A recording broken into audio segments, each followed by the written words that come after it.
Bonsoir à tous mes chers amis. Dans le chapitre d'aujourd'hui, nous allons voir quelque chose de particulier. Et c'est le pouvoir de notre pensée.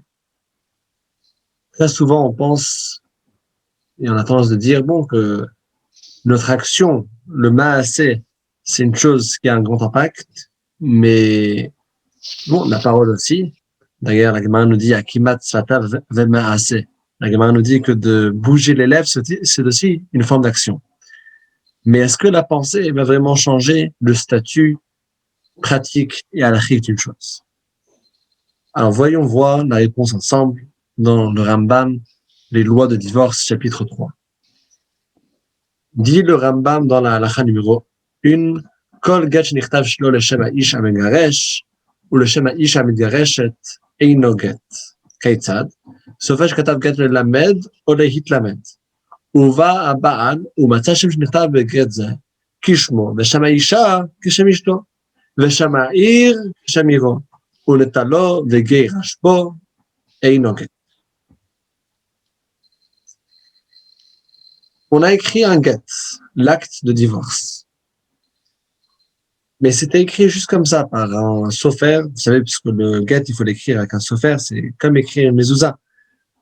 Il faut écrire avec toutes les kavanotes. Et un sofer, il a écrit, et dans le get, c'est écrit Monsieur Untel divorce Madame Untel.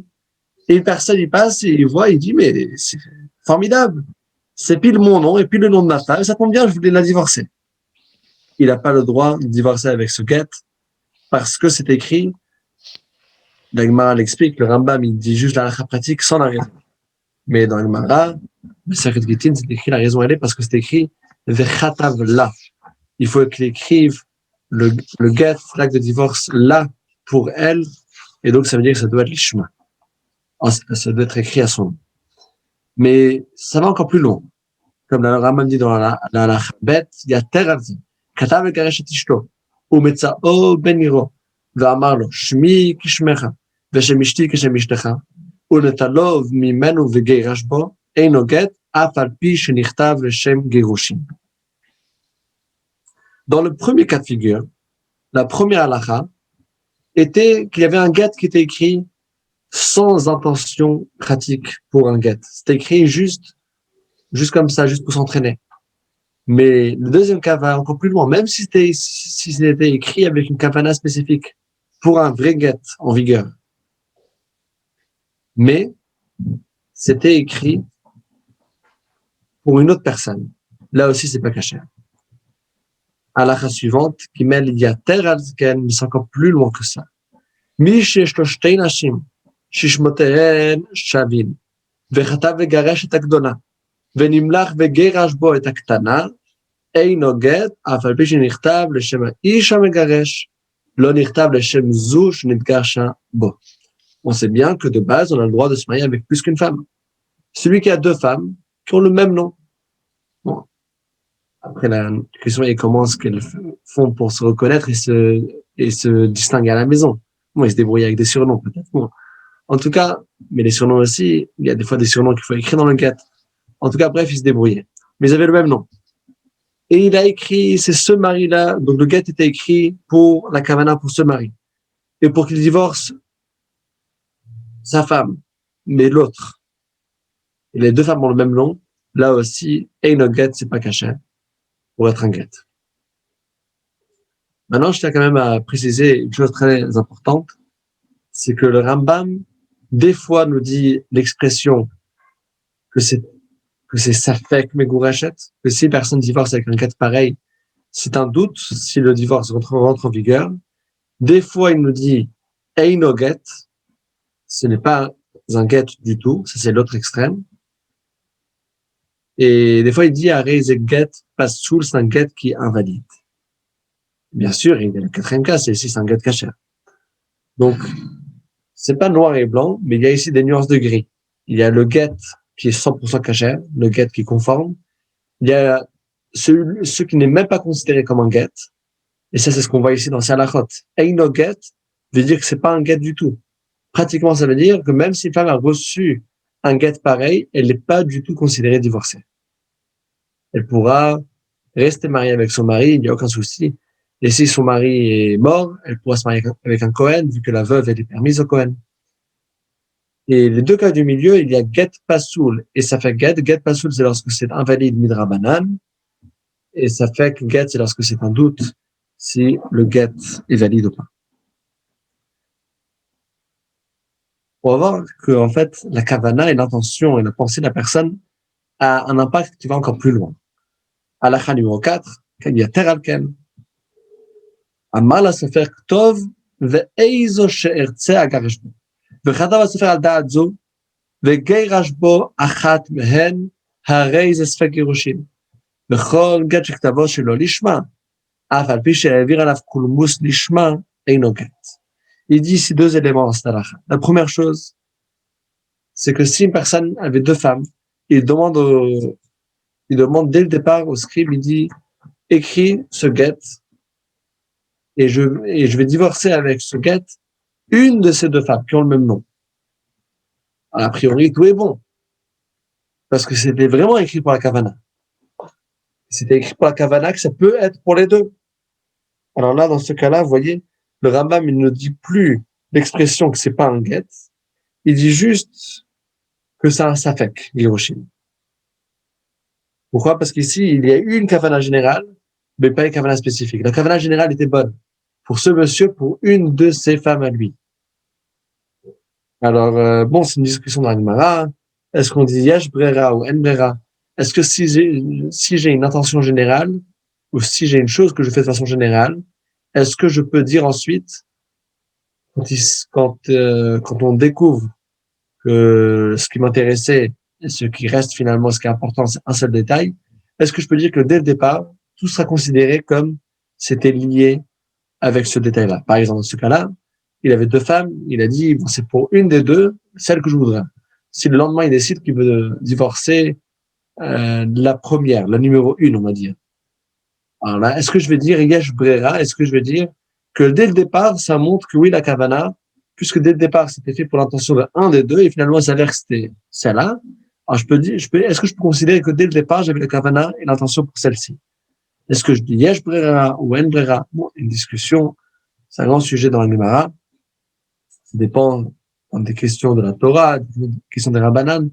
En tout cas, à cause de ces deux facettes-là, de dire, est-ce que je peux dire yesh brera, que rétroactivement, je vais dire qu'une fois qu'une chose est choisie, c'était ça la chose du départ, ou bien je dis ein brera, je dis qu'il n'y a pas de sélection pareille, puisqu'il y a donc ces deux façons-là, c'est pour ça qu'il dit safek gerushin.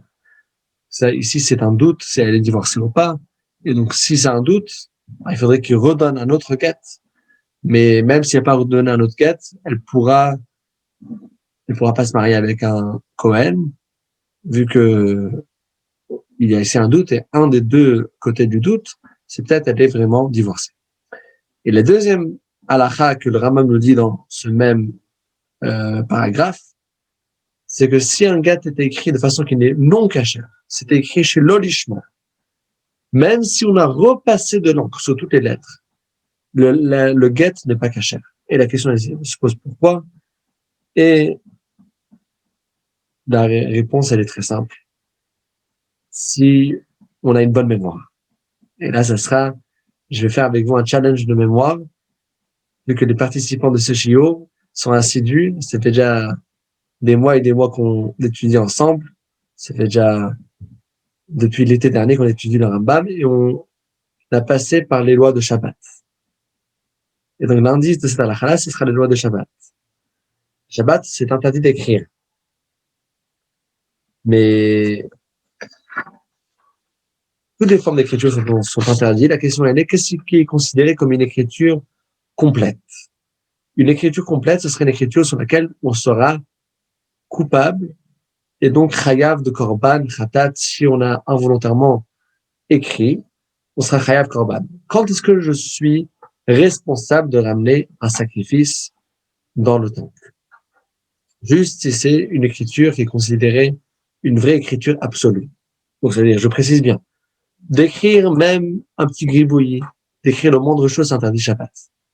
Mais d'autre part, si j'ai écrit, quand est-ce que je suis pleinement responsable et je dois, à tel point que je dois ramener un sacrifice dans le Beth Amikdash, Juste si c'est considéré une ktivatama, une écriture qui est complète.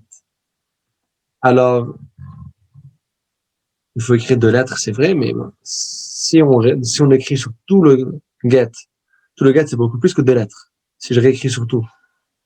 Quand même, le Rambam dit que c'est pas caché. Et la question elle est pourquoi pas. Et la réponse elle est parce que dans les Chot Shabbat, c'est le Bet Shmuel qui explique ça ici. Bet Shmuel, justement, c'est un nom très spécial. Je pense que c'est pour ça que on dit que certains qui portent le même nom que certains Mefarshim, ils ont quelque chose qui brille de ce Mefaresh.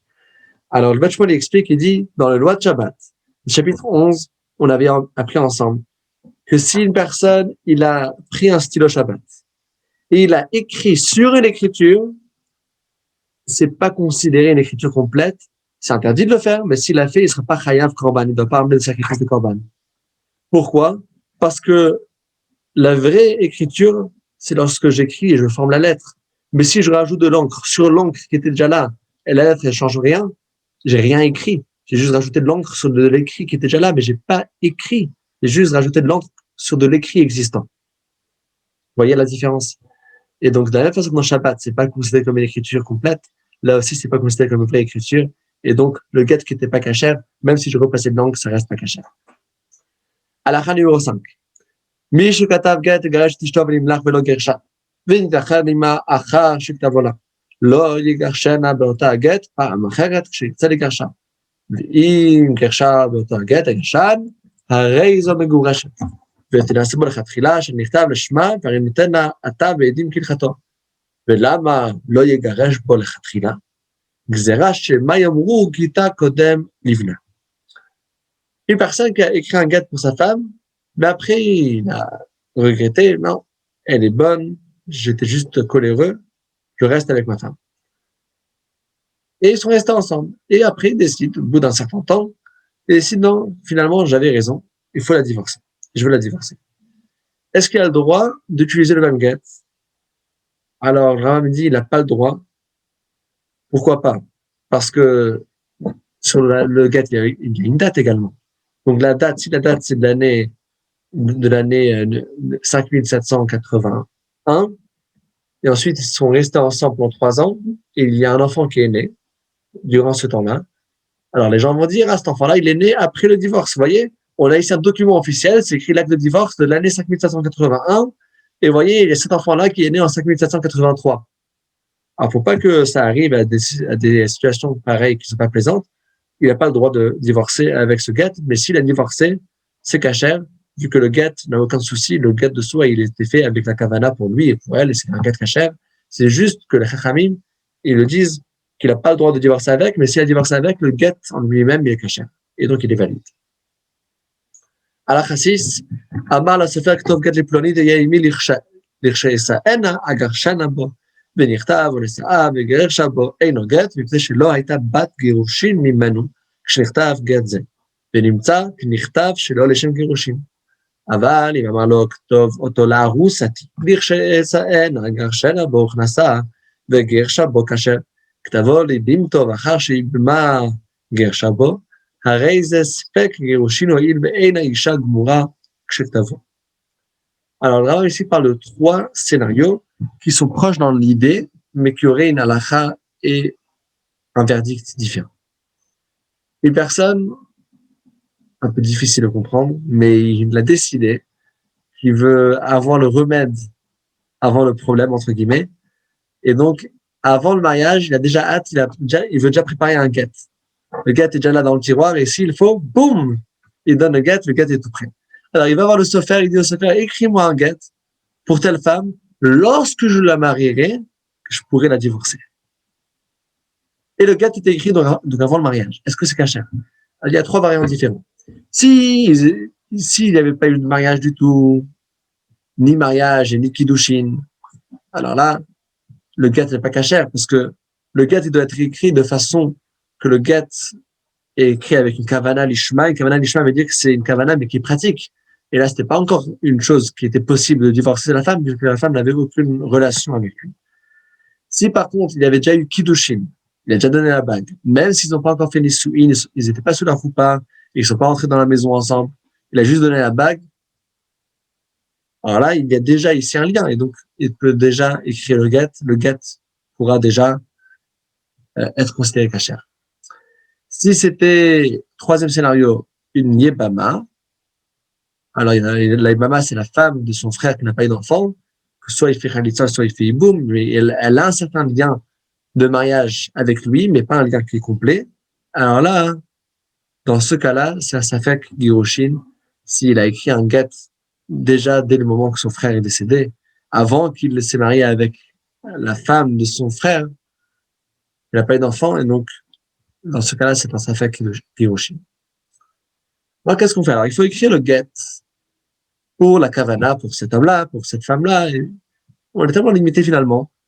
Alors, qu'est-ce qu'ils vont faire les sofrim s'il n'y a pas de divorce? Et d'autre part, s'il y a un divorce, il devrait commencer à s'installer, à tout écrire. Comment est-ce qu'on fait? Alors, dit le Maïmonide, Biblet Taknat HaSofer, et Tiur Chamim la Sofer Shirtov Tafsekitin, יניח מקום האיש ומקום האישה ומקום הזמן, הרי מקום הריאת מותר לכל אדם, עד שיכתבם לשם האיש המגרש, ולשם האישה המתגרשת, וכן יחתמו העדים לשמה ולשמו. Les Chachamim ont permis aux sofrim d'écrire ce qui s'appelle le tofes du get. Et il y a deux termes que je voudrais bien que vous retenez, vu que c'est des termes qui seraient répétés dans ces halachot à quelques reprises. Il y a ce qui s'appelle le tofes et il y a une autre chose qui s'appelle le toref. Donc dans le get, il y a donc le nusach général du get, c'est une chose. Donc ça, c'est tout le texte qui parle de comment on divorce, et voilà, il n'y a plus aucune relation, et tous les termes qui sont déterminés par la halakha. Mais il y a ensuite le toref du get. Ça, c'est la partie la plus importante. C'est le nom du mari, le nom de la femme, la date et la signature des témoins. Ça, c'est l'essentiel du toref. Alors,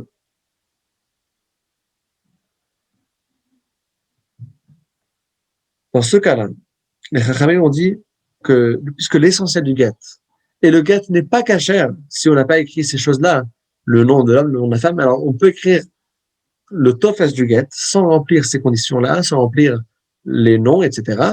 Et là, finalement, s'il y a un divorce qui vient, voilà, j'ai déjà un exemplaire de get prêt, voilà, on va juste remplir le nom, et juste remplir le nom et faire la signature, etc.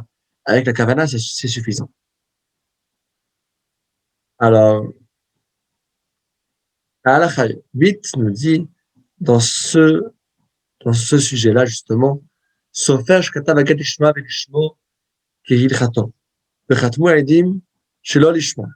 Ho'il mesaro la be'edim, הרי זה פסול שאין העדים חותמים על הגט, אלא מפני תיקון העולם. Tout était écrit comme il faut, conforme, sauf la signature des témoins qui était écrit chez l'Olishma, c'était écrit pour une autre intention, autre que ce divorce-là. Alors, le get, il est quoi? Il est pasoul. Pasoul veut dire que c'est kasher de la Torah, mais interdit par les sages, vu que de la Torah, dès que le get était transmis devant deux témoins, même s'il n'y a pas eu de signature, si c'était transmis devant deux témoins, c'est kasher. Les rabbanan ont dit que finalement, s'il y a ici une signature qui n'était pas conforme, alors c'est comme si le get a lui-même une affirmation, je ne suis pas kasher. Vous voyez? C'est plus grave de mettre un get avec une signature pas kasher, même si le get sera donné devant deux témoins, plutôt que de donner un get devant deux témoins, mais avec également deux signatures qui sont pas kasher. Vu que quand j'ai deux signatures qui sont chez l'Olishma, c'est comme si le get lui-même écrit, je ne suis pas kasher. Et donc, dans le fond, ça doit être bon, puisque le get était conforme et c'était donné devant deux témoins, mais puisqu'il y a également deux témoins qui ont écrit chez pas l'Ishma, pas avec l'intention nécessaire, le get, il sera pas sourd, il sera pas kasher midrabanan.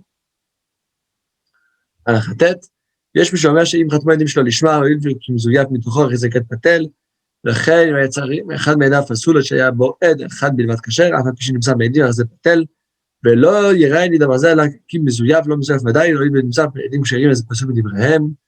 Alors ici, voilà, justement, il explique le point que je venais de développer, qu'il y a certaines opinions qui veulent dire que s'il y a deux signatures de deux témoins qui sont pas cachers, ou bien qu'ils ont écrit pas avec l'intention cachère, alors le get, il est entièrement annulé de la Torah. Le Rambam n'est pas d'accord, il dit non, le get, il est caché à la Torah, parce que le get lui-même, tout ce qu'il fallait était là, et de la Torah ne demande pas de la signature de témoin. La Torah demande juste qu'il y ait deux témoins. S'il y a deux témoins qui ont vu, ça suffit, mais ça serait pasoul midivrehem, pasoul midrabanan, vu que finalement, c'est comme si dans le get lui-même, il s'est écrit, voilà, il y a ici deux témoins qui disent que c'est pas vrai, vu que c'est deux témoins qui signent de façon qui n'est pas cachée. Donc maintenant qu'on sait que le get, ça suffit pas juste d'avoir un get, un texte écrit. Je peux avoir le texte qui est le mieux écrit, mais si c'était pas fait de la façon qu'il fallait, avec la kavana, pour lui, pour ce mari-là, pour cette femme-là, pour ce divorce-là, ce serait pas caché, ce serait pas un get du tout. D'ailleurs, ce serait pareil pour les mésouzotes. Un certain point de terme, il y a des fois des gens qui regardent juste sur le côté extérieur de la beauté de la mezouza. Très important. Mais imaginez-vous quelqu'un qui regarde juste sur la beauté du get. La beauté, c'est une chose importante, que les lettres soient bien écrites, mais l'essentiel aussi, c'est la kavana, que le sofer soit un vrai Yerushalayim, etc.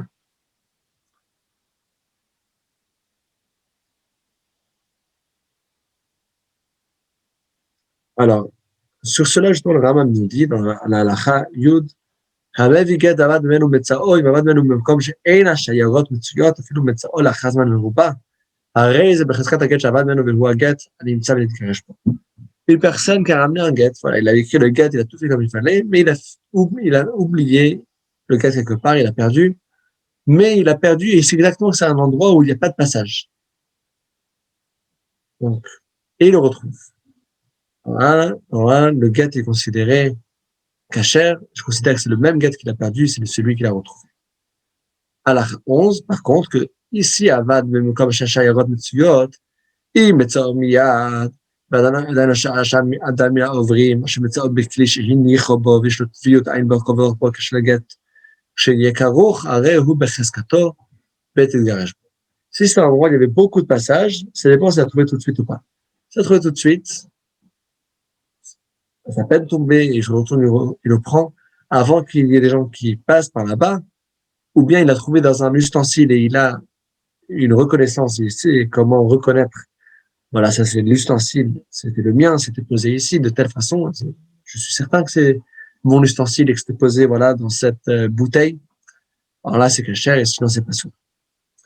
על החיות ב' הוא חזק באדם מקום שאיש אחר ששמו כשמגט, חושבים שמגט זה נמצא בלשונתו האיש האחר הוא, הואיל ועבר אדם שם, אף משתו לשהה, ולהתגרש, קשה בו זה סלק מגורשת, אבל אם לא עבר אדם שם, הרי זה בחזקתו, ועל פי שהוחזקו שם שניים שמותיהן שווים. Il faut être encore plus strict dans une ville où il y a deux personnes qui ont le même nom. Même si je le retrouve, peut-être c'est appartient à l'autre. Alors, s'il n'y a eu aucun passage, c'est bien, c'est cachère. Mais si le gars est tombé et après il y a eu un passage là-bas, dès qu'il y a une autre personne qui a le même nom que lui, alors c'est juste Afek Megurachet. C'est juste divorcé par le tout. Alors, 13, היה לעדים בגט סימן מובהק, שאמרו נקב יש בו בצד אות פלונית. או שאמרו מעולם לא חתמנו על הגט אחר שיש משפט כשמד אלו, הרי זה בחזקתו ותגרש בו, ועל פי שמצאו לאחר זמן מרובה. עכשיו בסטודיו וחזקו בו שניים שבתיהן שווים. Si maintenant il y a une chose qui peut être plus fort que tout, c'est un grand poids, et c'est s'il y a un siman mouvak, il y a un signe indiscutable que voilà, ça c'est le même get. Par exemple, il y avait un trou à côté d'une lettre spécifique. Et il se rappelait, il dit oui, il y a un trou là-bas à côté de telle lettre. Ça prouve que c'est vraiment le bon. Ou bien qu'on retrouve les témoins et on les demande est-ce que vous avez signé sur plusieurs gets. Ils disent non, on a signé juste sur un seul get qui porte ce nom-là. Alors là, le get, je suis certain par des preuves irréfutables que ce get-là, ils étaient pour cette personne. Là, ça serait cachère, même si c'était retrouvé dans la rue. À 14, שניים שלחו שני גיטים ותערבו לדין שניהם זו לזו, שני לזו, מאלה מסירה ופיכך מפת אחד מהן, הרי השני בטל. Qu'est-ce qu'on fait s'il y a deux personnes qui ont envoyé un get par un émissaire? Vous savez, des fois, c'est pas très agréable de donner un get à sa femme. Ils l'ont envoyé, deux personnes l'ont envoyé par un émissaire. Et l'émissaire, il s'est embrouillé dans les guitis, il ne savait plus lequel était à qui. Qu'est-ce qu'il fait? Alors, si c'était des noms différents, il peut ouvrir et voir le nom. Mais imaginez que c'était le même nom. Et il ne sait plus lequel est à qui. Qu'est-ce qu'on fait? On est perdu alors. Maïmonide nous dit, il trouve une solution très simple. Lorsqu'il va la ramener, il faut donner les deux guettes ensemble à la première femme. Et elle reçoit, elle est divorcée.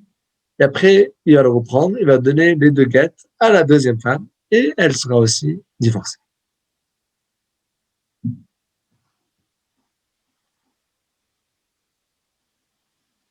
הלכה 15, מי שהיו שתי שמות, וכן שיש לה שתי שמות, כותב שמה ושמו, של רגילים בו וידועים בו ביותר, איש פלוני וכל שם שיש לו, גירש, איש הפלוני וכל שם שיש לה, וכתב וחניכתו וחניכתה, כאשר, השם שאינם ידועים בו ביותר, כתב וכל שם שיש לו, הרי זה ספק גירושין, שנה שמו השמה ושם ירו השם ירה, וכתב וכל שם שיש לו, וכל שם שיש לה, אינו גט.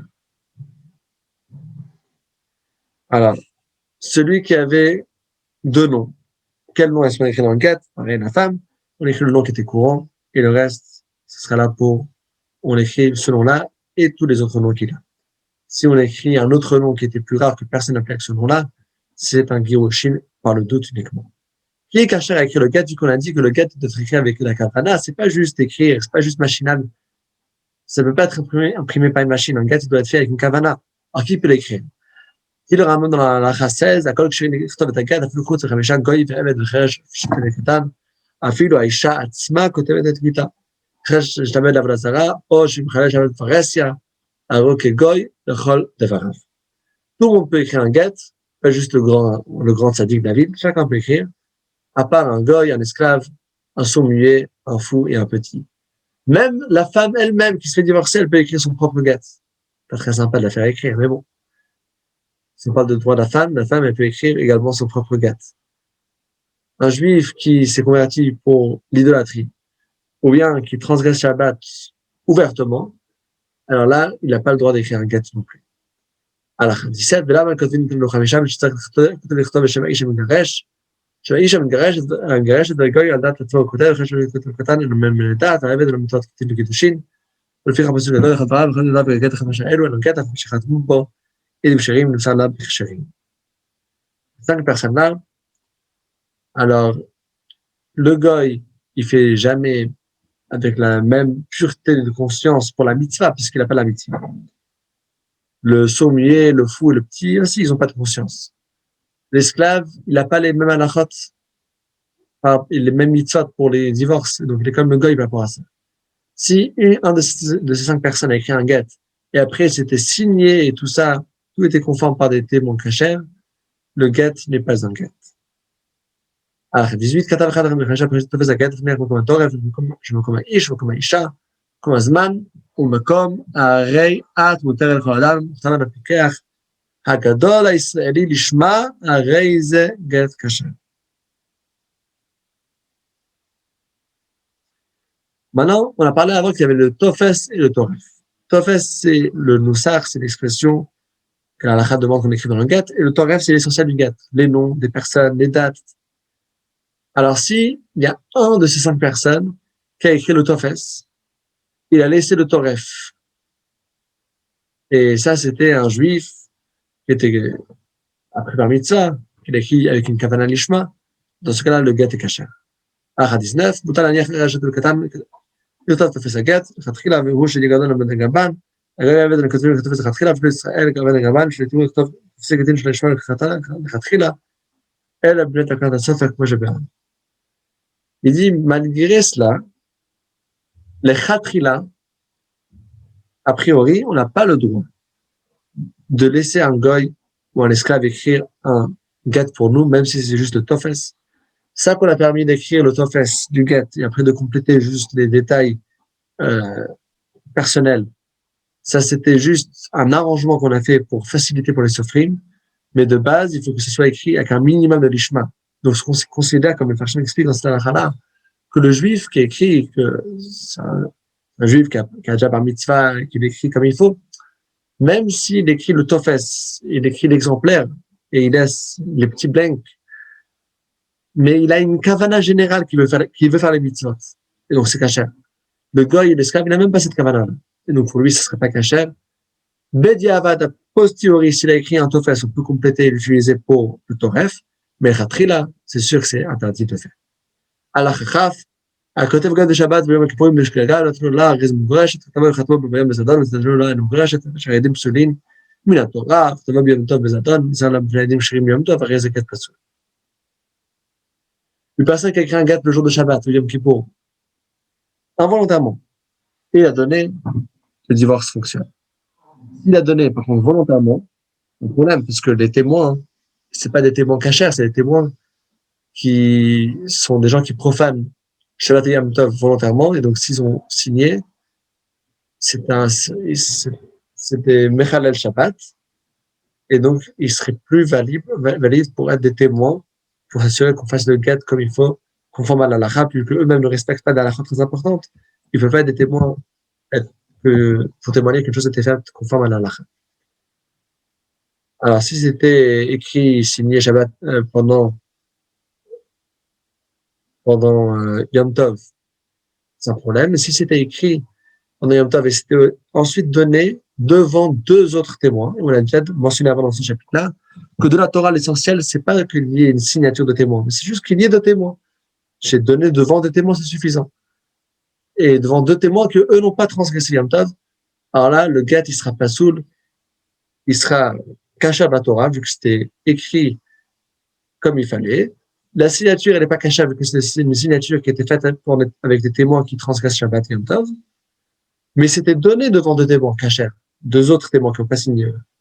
Donc, de la Torah, c'est caché, mais de la banane, c'est pas soul, vu que dans le guet, on a ici une expression qui dit le guet n'est pas caché avec une signature qui n'est pas cachée.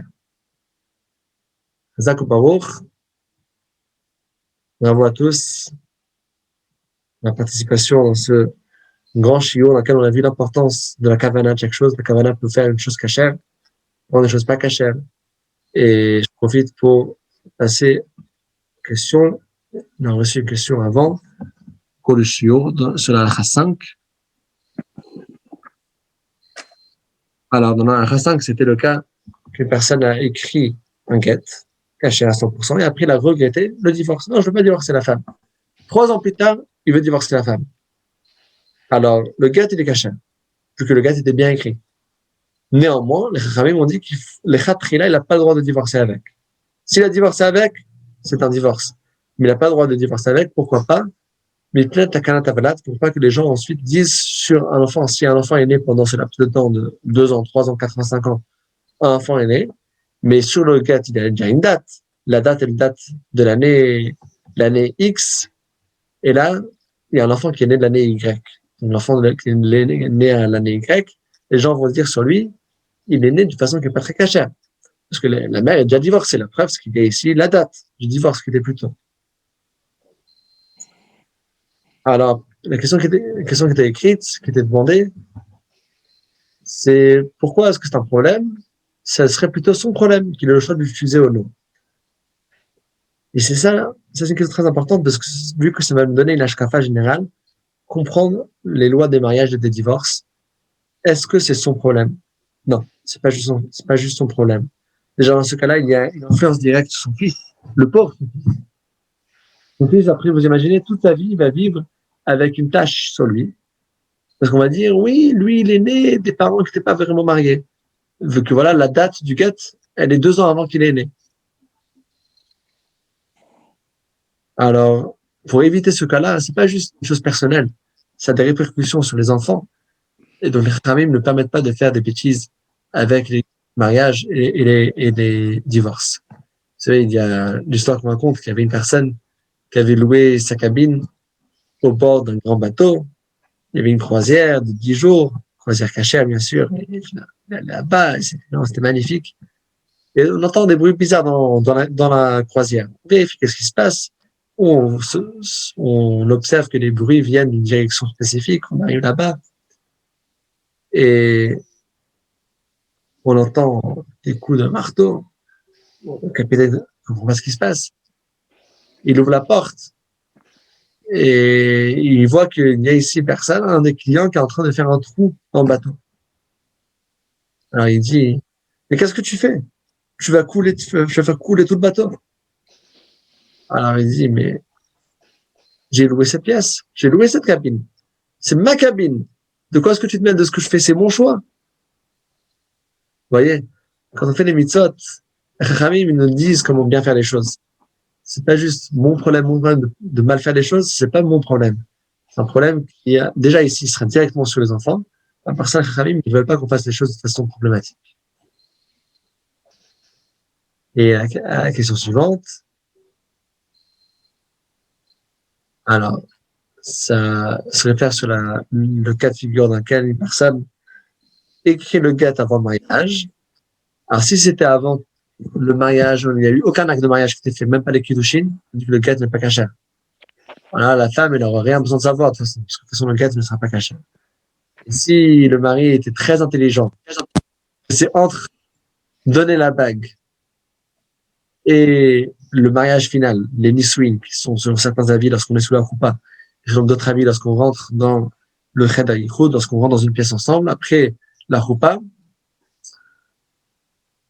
Alors, s'il a écrit le get entre ces deux temps-là, entre parenthèses à l'époque, c'était pas toujours fait à côté, des fois il y avait même un an entre les deux étapes.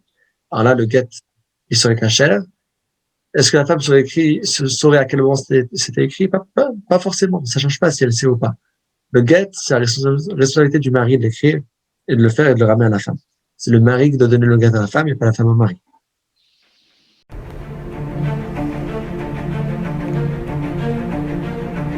Et si connaître toute la Torah était possible, plongez-vous dans les joyaux de la Torah. Étude du Rambam, le Maïmonide, cours de qualité par des rabbins francophones aux 4 coins du globe. Un chapitre chaque jour, à raison de 20 minutes, pour finir en moins de 3 ans l'apprentissage de la Torah. Relevez le challenge, tous les soirs en direct à 20h30 ou 21h30 heure israélienne. Nos cours sont accessibles à tout moment, YouTube, Facebook et sur notre site torah24.com.